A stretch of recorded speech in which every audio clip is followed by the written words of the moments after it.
नमस्कार, मैं हूं मृत्युंजय कुमार झा। शाम के 5:30 बज चुके हैं और अगले आधे घंटे तक आपके सवालों का सबसे बड़ा मंच तैयार है।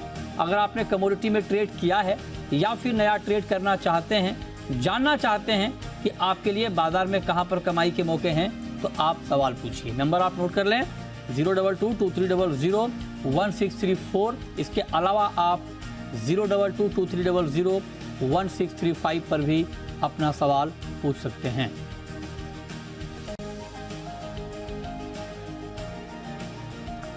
और आज की चर्चा में हमारे साथ एक बड़ा पैनल जुड़ा है। हमारे साथ हैं बीरेन वकील पैराडाइम कमोडिटी के, भाविक पटेल हैं ट्रेडबुल सिक्योरिटीज़ के, पुखराज चोपड़ा हैं एग्री एक्सपर्ट, और साथ ही कुछ ही देर में सीपीआई के आंकड़े आएंगे, महंगाई रिटेल महंगाई के आंकड़े आएंगे। उस पर बात करने के लिए हमारे साथ वृंदा जागीरदार होंगी। आप सभी का बहुत बहुत स्वागत है।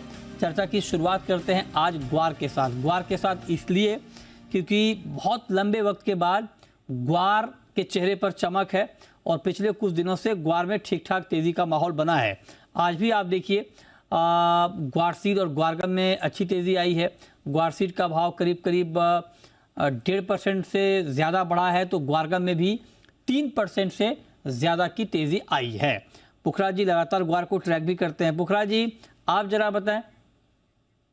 अच्छा, लगता है अभी हमारा संपर्क उनसे नहीं हो पा रहा है, लेकिन आपको बता दें कि जो तेज़ी आई है उसके पीछे कुछ एक्सपर्ट ये कह रहे हैं कि बुआई अब तक जो है ग्वार की वो कम हुई है। हालांकि अभी आगे ग्वार का सीजन बाकी है, लेकिन अब तक के जो आंकड़े हैं उसके मुताबिक ग्वार की बुआई कम हुई है, उसका इम्पैक्ट है और उससे कीमतों में एक तेज़ी का माहौल बनता हुआ दिख रहा है। पुखराज चोपड़ा हमारे साथ जुड़ चुके हैं, ग्वार के एक्सपर्ट हैं। पुखराज जी, बहुत बहुत स्वागत है आपका। लंबे वक्त के बाद सर ग्वार के चेहरे पर कुछ रौनक दिख रही है, क्या वजह है?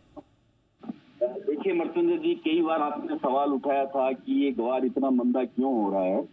मैंने हर बार एक ही बात कही थी कि प्योर सट्टेबाजी है, ग्वार में मंदी का कोई कारण नहीं है। ग्वार के जो भाव है अभी 5600-5700 रुपए इसके नेचुरल फेयर भाव है। उस समय लोगों ने दबाकर इसे घटाया था। कौन लोग थे दबाने वाले ये पता नहीं, पर फंडामेंटल ये उस समय भी कहता था कि 5180, 5200, 5300 के भाव नहीं बढ़ने चाहिए, उसके बावजूद भी वो भाव बने। और एक बात और मैं यहाँ कहना चाहूंगा मृत्युंजय जी, अब जब बरसाती परसेंटेज में राजस्थान में खूब हो गई है, बिजाई भी जारी है, तब इसके भाव बढ़े हैं। यानी अगेंस्ट फंडामेंटल, यानी परचून के अगेंस्ट जो ट्रेड को बढ़ावा मिल रहा है, कम से कम इन दो आइटमों में, एक जीरा और दूसरा गम ग्वार, तो वही हमें यहाँ देखने को मिल रहा है। ये इसको आप फेयर भाव कह सकते हैं जब तक बिजाई के सारे आंकड़े नहीं आ जाएं मृत्युंजय जी। अच्छा, आप कह रहे हैं कि इसको आप फेयर भाव कह सकते हैं जब तक बिजाई के सारे आंकड़े ना आ जाएं। तो फिर अगर ये फेयर भाव है सर, तो आगे क्या होगा इसमें? देखिए, आगे होगा बिजाई पे निर्भर करेगा। जैसे मैंने पहले कहा था कि अगर अल्नीनो का असर रहेगा और मानसून आगे कमजोर रहेगा तो ग्वार 6,500-7 हजार रुपए हो सकता है। उसमें था कि अल्नीनो का असर रहेगा। तो अब बिजाई कैसी होती है, ये अभी बिजाई का समय है मृत्युंजय जी।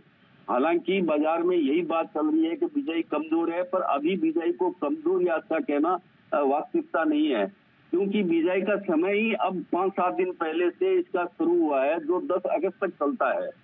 तो बिजाई के आंकड़ों को देखना पड़ेगा। बिजाई के आंकड़ों को देखने के बाद में ही हम फंडामेंटल तौर पे ये कह पाएंगे कि ग्वार की कितनी फसल होगी और कितनी खपत है। जहां तक अभी मार्केट की बात करूं तो पिछले महीने जो एक्सपोर्ट हुआ था उसके डाटा बहुत कमजोर आए थे, पर कमजोर आने के बावजूद भी ग्वार के भाव बढ़े हैं। तो ये वाजिब है कि उस समय जो जबरन घटाए गए भाव थे उसने वापस रिकवरी की है।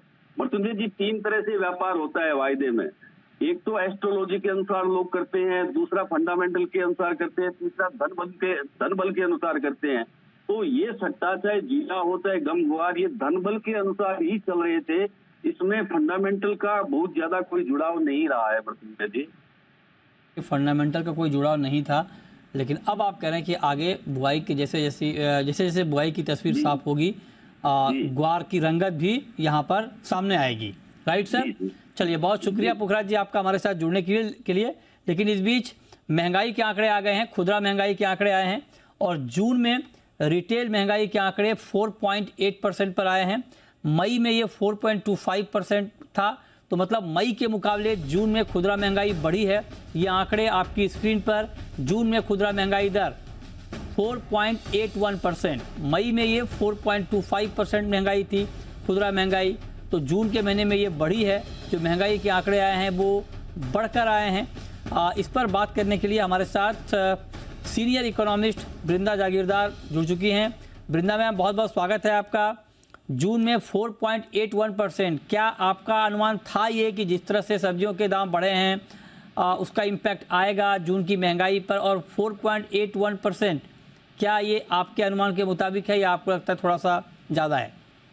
पहली बात तो 4.81% मई से, जैसे आपने बताया, मई से थोड़ा ऊपर है, लेकिन 5% के अंदर है। जो लास्ट 3-4 मंथ में 5% के नीचे था, उस ट्रेंड में उस ट्रेंड से ही चल रहा है।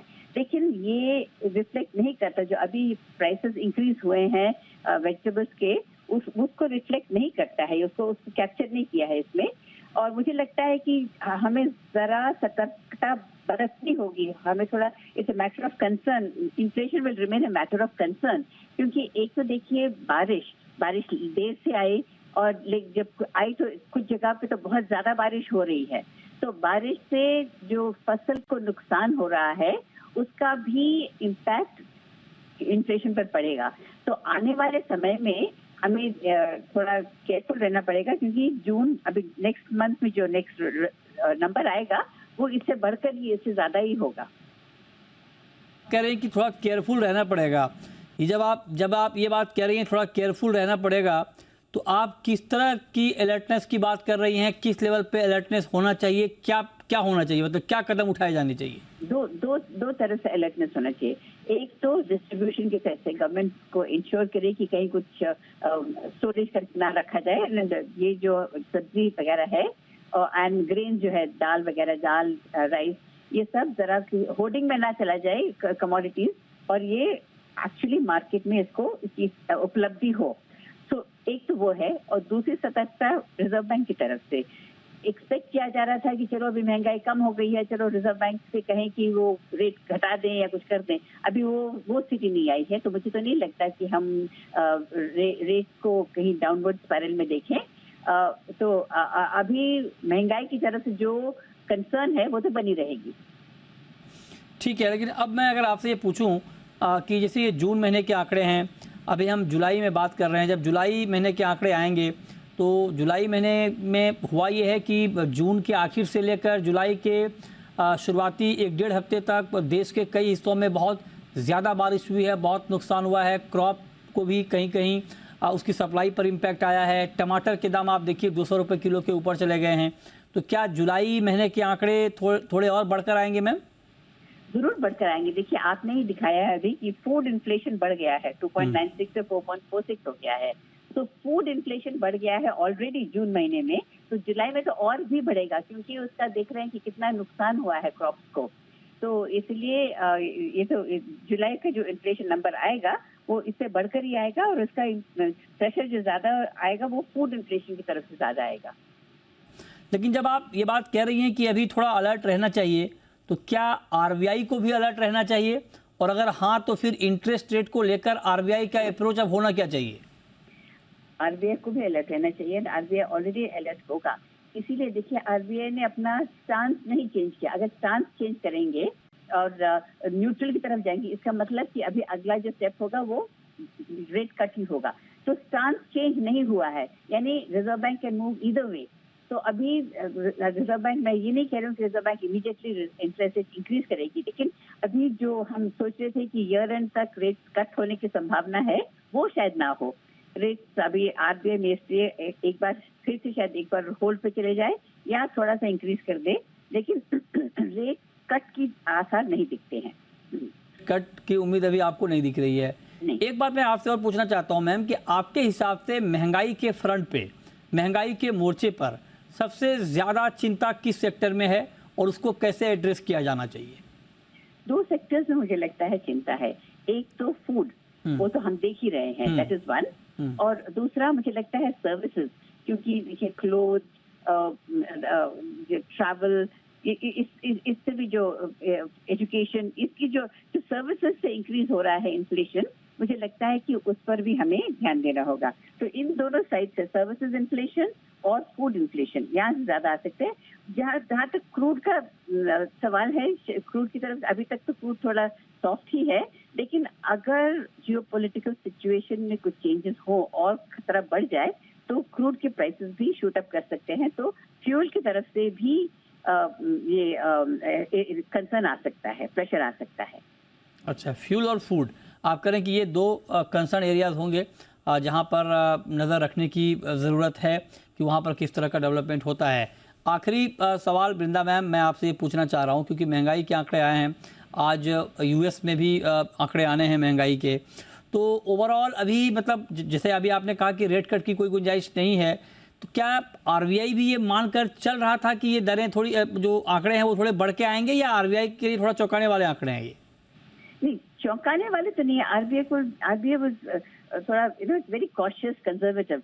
तो आरबीआई ने जब ये लास्ट 3 मंथ्स हम देख रहे थे कि जो घट रहा है, जो ट्रेंड हम देख रहे थे, तो वो ट्रेंड से आरबीआई इन्फ्लुएंस नहीं हुआ। RBI we are looking through this, देख रहे हैं, आरबीआई देख रहा है कि ये जो है इसमें स्टेबिलिटी कितनी आएगी। तो जब तक ये उनको नहीं दिखेगा कि ये रेट स्टेबल हो गए हैं, इन्फ्लेशन स्टेबल हो गया है, तब तक आरबीआई विल नॉट एक्ट। तो अभी जो आंकड़े आए हैं और अभी जो आप दिखा रहे हैं इससे कि ग्रामीण में भी महंगाई बढ़ी है, शहरी महंगाई भी बढ़ी है, और खुदरा महंगाई और खाद्य महंगाई भी बढ़ी है। तो इसलिए ये जब यानी और जो कोर इन्फ्लेशन जो है वो 5.1 पर है, it has been sticky around 5.1। तो इन्फ्लेशन के कम होने के और जल्दी कम होने के तो बिल्कुल ही चांसेस नहीं है। तो इन्फ्लेशन अभी, क्योंकि मैंने जैसे कहा कि फूड इन्फ्लेशन पे बहुत डेंजरस तो नहीं कहूंगी मैं, लेकिन फूड इन्फ्लेशन के ऊपर थोड़ा हमें वहां से जो इंडिकेशंस आ रहे हैं वो जरा कॉशन की तरफ दिखाते हैं। लेकिन देखिए पूरे वर्ल्ड में फूड शॉर्टेज है पूरे वर्ल्ड में, तो और हमारे यहाँ भी अगर फूड शॉर्टेज हो तो फिर हम कहीं से इम्पोर्ट भी तो नहीं कर सकते हैं, तो इसीलिए उसका डबल इम्पैक्ट होगा हमारी इन्फ्लेशन पर। इसलिए फूड इन्फ्लेशन को लेके एंड फ्यूल इन्फ्लेशन को लेके, इन दोनों को लेकर ही हमारे इन्फ्लेशन पे बहुत बड़ा इम्पैक्ट हो सकता है।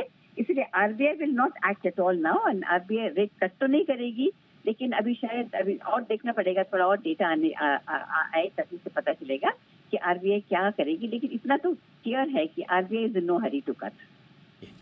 चलिए, बहुत शुक्रिया वृंदा मैम आपका हमारे साथ जुड़ने के लिए और महंगाई के आंकड़ों पर डिटेल में बात करने के लिए। चलिए आगे बढ़ते हैं और अब हम बात करते हैं एक बार फिर से कमोडिटी मार्केट की। बीरेन जी, अभी हम बात कर रहे थे ग्वार की पुखरा चोपड़ा जी से, आप जरा बताइए सर, आपके हिसाब से ग्वार का मूव अभी आगे क्या लग रहा है? बीरेन जी।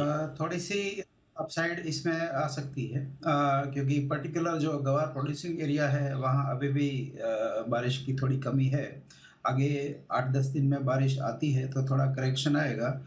फिलहाल इसकी रेंज हम 55 से 58-80 मीन्स 55-50 58-80 की मान के चल सकते हैं। अच्छा, ठीक है, ओके, आगे बढ़ते हैं और अब बात करते हैं गोल्ड की। भाविक जी, गोल्ड में आज के लिए अगर मैं आपसे पूछूं बिल्कुल शाम के कारोबार के लिहाज से, तो इंट्राडे में गोल्ड में बहुत ही रेंज का ट्रेड हो रहा है, बहुत ही दायरे का कारोबार है, आपके हिसाब से क्या ट्रेड बनता है, क्या करें?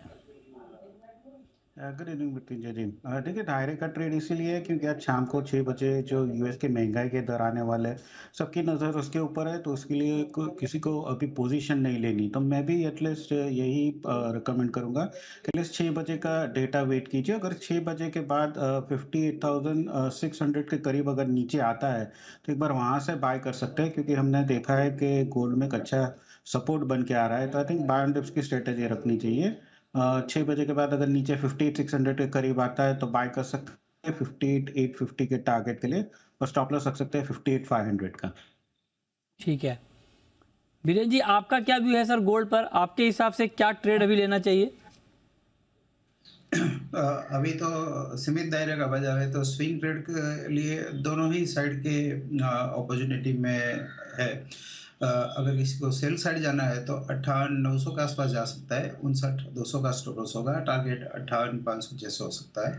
अगर कोई बाई साइड जाना चाहे तो वो 58,500 के आसपास बाई साइड भी जा सकता है, वहाँ स्टॉप लॉस 58,300 होगा और अपसाइड ऑब्जेक्टिव 58,900 के आसपास का होगा। आज का जो रेंज है वो काफ़ी लिमिटेड रहेगा ऐसा लग रहा है। ठीक है, चलिए अब हम शुरू करते हैं सवाल जवाब। पहला सवाल है अनवर का, राजस्थान से। पूछिए अनवर। Hello sir. जी पूछें। सर मेरा सवाल सिल्वर पर है सर। अगस्त में सिल्वर क्या भाव रहेगा सर? अगस्त में चांदी का भाव क्या हो जाएगा, बताइए भाविक जी, क्या भाव हो जाएगा अगस्त में चांदी का?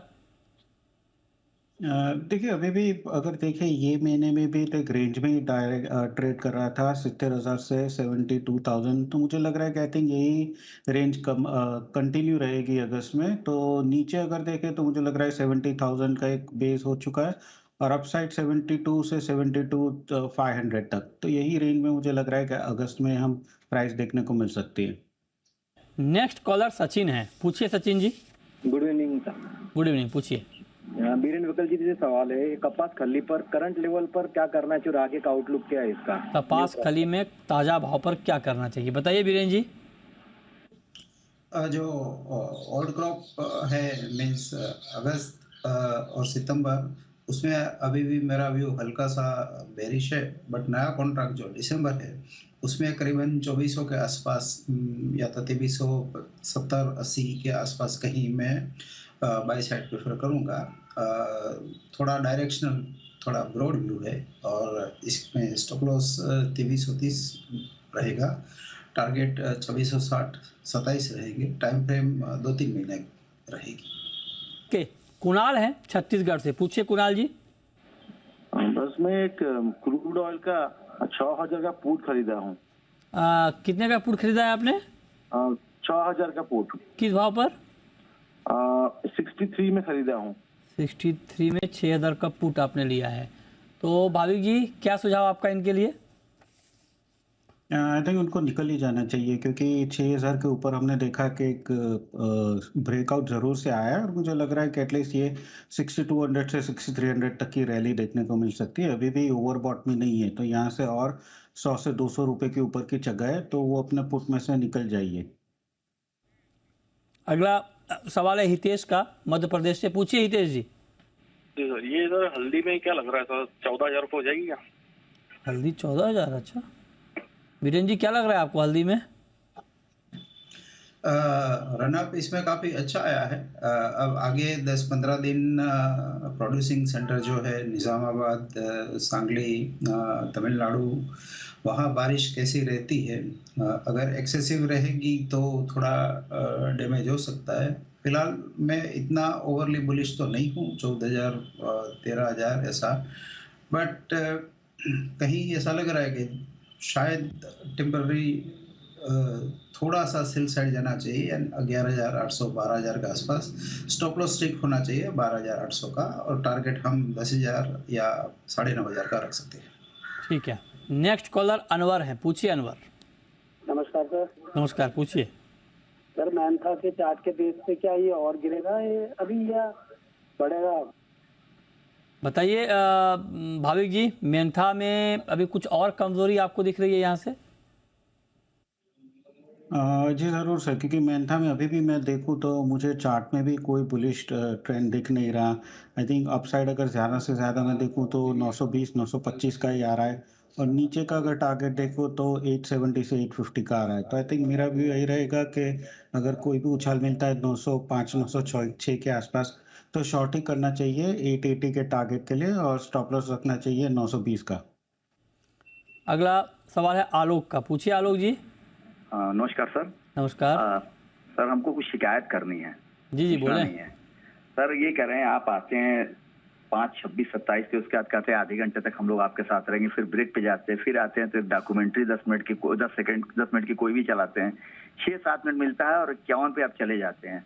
सर उस 6-7 मिनट में इतनी कमोडिटी बारे में कैसे बता पाएंगे? या तो नहीं देखिए आपकी बात नहीं, आप ऐसा करिए आलोक जी। बोल चुका हूँ सर, 6 बजे के बाद चलाइए या 5 बजे के पहले चलाइए। किसी स्पेशल रिपोर्ट अगर चलानी है सर तो उसके पहले चलाइए। उस छोटे समय में कई लोग रहते हैं। एक्चुअली आपकी बात देखिए, आपकी बात जायज है आलोक जी। एक्चुअली हमारे और भी शोज हैं कमोडिटी के। सुबह 11:30 बजे भी आप देखें, 3:30 बजे भी हमारे शो हैं। फ्राइडे को हम 4:30 भी करते हैं शो। एक्चुअली अब क्या है सर कि आपकी बात ठीक है, वक्त की कमी तो टीवी में रहती है, लेकिन क्या है कई बार खबर आ जाती है। जैसे अभी मान लीजिए कुछ देर पहले अभी महंगाई को लेकर खबर आ गई थैंक यू। तो उसको खबर दिखानी होती है। जी अब आप सवाल पूछें, आपका आपकी जो चिंता है उसको एड्रेस। सर यही परेशानी है, सवाल क्या है, सब तो आ ही गया। ठीक है, अच्छा ठीक है, चलिए शुक्रिया आपका। आगे बढ़ते हैं और बात करते हैं कुछ और कमोडिटी की। क्रूड में अभी आपको बीरेन जी कैसा लग रहा है ट्रेंड? थोड़ी सी रिकवरी है इसमें, जो रिसेंटली वॉलंटरी कट आए है प्रोड्यूसर की ओर से, और यूएस में भी थोड़ा इन्वेंट्री कम है। शायद हम 6400 तक शायद देखेंगे। फिलहाल इसका 5700-5800 का फिलहाल बॉटम बन चुका है, इसको इंटरमीडिएट रिकवरी मानेंगे। ठीक है, ओके। मेटल में आज के लिए कोई टॉपिक आपकी भाविक जी? देखिए मेटल में अभी भी कॉपर एक है, वो थोड़ा पॉजिटिव लग रहा है। आज के दिन में भी अगर देखें तो नियरली डे हाई के करीब है। और जो चाइना में अभी एटलीस्ट स्टिमुलस की बात चल रही है तो उसकी वजह से भी थोड़ा पॉजिटिव है। डॉलर इंडेक्स में भी वीकनेस है। तो कॉपर अगर 717-718 के करीब आता है तो मैं लॉन्ग की रिकमेंडेशन करूंगा। अपसाइड टारगेट रहेगा 728 का और नीचे स्टॉप लॉस रहेगा 712 का। आई थिंक जब तक 710 के नीचे नहीं जाता है तब तक एटलीस्ट लॉन्ग साइड ही रहना चाहिए कॉपर में। ठीक है। अच्छा बीरेन जी, जीरे की कहानी अब खत्म मानी जाए अभी के लिए, या अभी भी जान बाकी है? जीरे में बहुत जान है, क्या लग रहा है आपको? कहानी अभी भी खत्म तो नहीं लग रही है मुझे। अभी भी इसमें जिसको टेक्निकली कहे तो अभी भी इसमें स्ट्रेंथ तो बनी हुई है, स्ट्रेंथ है अभी भी। ओके, नेक्स्ट कॉलर मनप्रीत है पंजाब से। पूछिए मनप्रीत जी। सर मैं जिंक और कॉपर में जानना चाहता हूँ इस मंथ की क्लोजिंग कहाँ तक जा सकती है, पॉजिटिव या नेगेटिव? इस मंथ की क्लोजिंग जिंक और कॉपर की कहाँ पर हो सकती है, क्या उम्मीद लग रही है आपको भाविक जी? देखिए ऑलरेडी अपने अच्छी खासी वीकनेस तो देखने को मिली है, करेक्शन, और अभी थोड़ा बेस भी बना रहा है। Start of the month China का जो डेटा आया था वो वीक हुआ था, तो अभी एटलीस्ट मार्केट ने वो तो फैक्टर इन कर चुके हैं। मुझे लग रहा है कि शायद थोड़ा बहुत पॉजिटिव आएगा, क्योंकि स्टार्ट ऑफ द मंथ हम देखें तो उसके बाद से थोड़ा बेस बन चुका है। तो मुझे लग रहा है कि दोनों में पॉजिटिव क्लोजिंग आएगी। कॉपर की बात करें तो आई थिंक 728 से 735 के बीच में आनी चाहिए। और जिंक की बात करें तो जिंक में आई थिंक 217 के ऊपर जाता है तो आई थिंक 220 के करीब आनी चाहिए। हालांकि अभी लास्ट 10 दिन में देखें तो 210 से 216 के बीच में ही अटका हुआ है जिंक। ओके ठीक है, बहुत शुक्रिया भाविक जी आपका, बीरेन जी आपका जुड़ने के लिए, बताने के लिए कहाँ पर कमाई के मौके बनेंगे।